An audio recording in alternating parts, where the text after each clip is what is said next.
Welcome back to this channel. I would like to show you another game that I played, well, actually a year ago during summer tournament. And I have very good memories with this game. It's another miniature that I won with the black pieces in a French defense.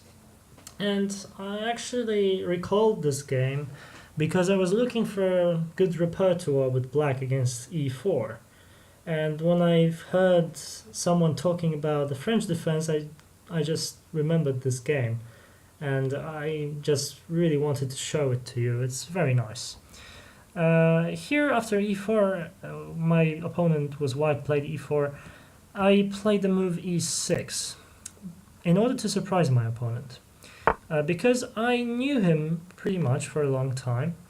And I've always been playing c5 against his move 1e4. And our games would normally go like that, and then we would enter something which is called the Sicilian Najdorf with bishop g5. And after the moves like e6 and f4, bishop e7, queen f3, this is like the main line of the Sicilian Najdorf variation. He would rather get a good positions there. We really know each other's repertoire, and that's why this opening was no longer any problem to him. That is why, after he played e4, I played e6 in order to surprise him. I was expecting d4 and I wanted to play d5, and then I thought, okay, he does not know the French defense, right? So all the guys who don't know the French defense just play these moves like instantly and then go for something like c4. Right? This is just the safest way to play. But he didn't do that.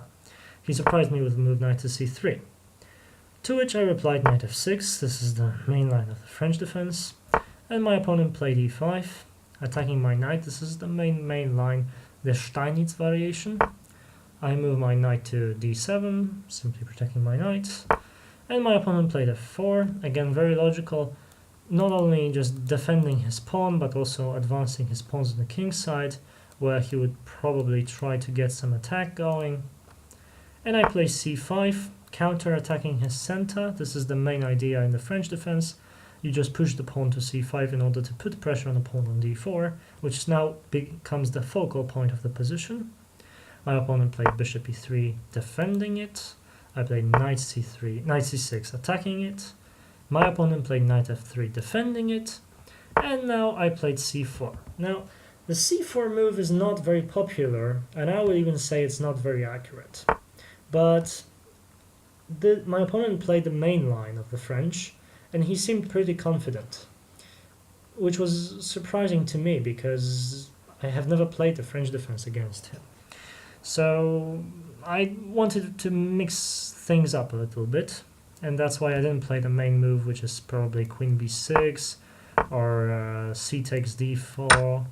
I just played c4 to mix things up a little bit.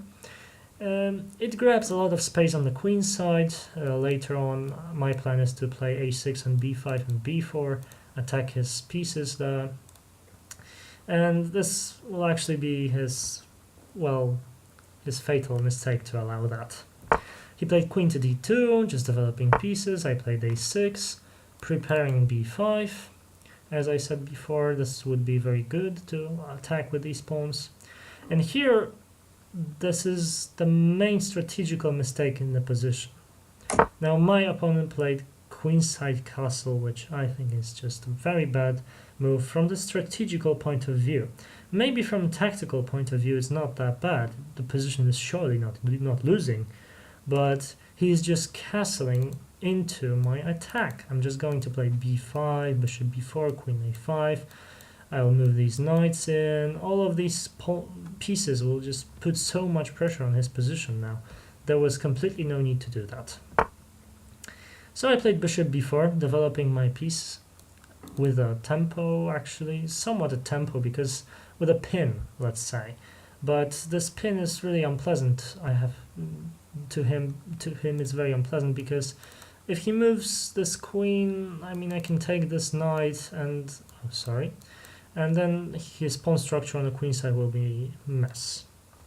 So my opponent played a3, kicking the bishop away. I moved bishop a5, and he played h4, which is, by all means, a losing blunder, to my mind at least, because this move is aiming to start the attack on the king side, and let's imagine that this attack happens and it goes like down and attacks and takes everything, but suddenly there is no king to be mated, right? The king is still in the center, and I'm just trying to develop my attack on the queen side where his king is already castled. So in this case, delaying the castling was a good idea. After h4, I played knight b6. Oh, sorry. Knight b6, which is a very good move. Now, it is threatening a very important idea, let's say. It is about bishop takes on c3 and then plugging the knight on a4. It's a critical idea that will win this game, and you will see in a moment. Now, he was so afraid of this pin that he decided to move queen to e1 in order to play bishop to d2 and then fix all of his problems. And he didn't really expect that anything bad will happen. I just have 3 pieces in the attack. This shouldn't be enough. But believe it or not, it is. Bishop takes on c3. So he's forced to recapture. Now he recaptured with a queen, which is sort of a mistake, but capturing with a pawn is not good either, because after knight a4, I'm going to put my queen on e7 or on b6 and then really attack him. All of these squares are weak. His pawn structure on the queen side is a mess. So that's why he didn't want to achieve these positions. He just played queen takes c3, thinking that now I'm just going to castle and we're going to have a good game. But he was surprised with a move knight to a4. Knight to a4 is a crucial move in this position. Why is that so? Well, if he was given a move to consolidate, he would surely play queen to d2 and pawn to c3. I'll explain that in a moment. Because after knight a5 and queen to d2, let's imagine that I just, let's say, castle kingside here. Then he's achieving a good position by playing pawn to c3. Now, he's getting rid of all the threats. For instance, if I didn't castle, if I play queen to b6, then it's the same story. He just plays c3, blocks my c pawn, and defends his b2 pawn. And basically his only weakness is the b3 hole, which I could occupy with my knight possibly, but this is not such big of a threat. He would just move his king and be really alright. So I needed after queen d2 to stop the move c3 at all cost, and so I did with a move pawn to c3 myself. Now he moved queen f2, which is a very big blunder, but it doesn't change things at all. Taking the pawn is not good either, because I would just play queen to e7, attack this pawn, right? And after taking this pawn, threatening mate, right? So he has to move the queen away, say to f2, and I take this with check, and after king to d2, I would just take the pawn. And now his rook is under attack, and if he moves it, then he's losing even more because of knight to e4. You see this fork. So the position is completely winning then. He cannot take the pawn, but he does not have a choice. Queen f2 is even worse, because I take on b2. Now, after I take on b2, okay, it's check, so there are only 2 legal moves.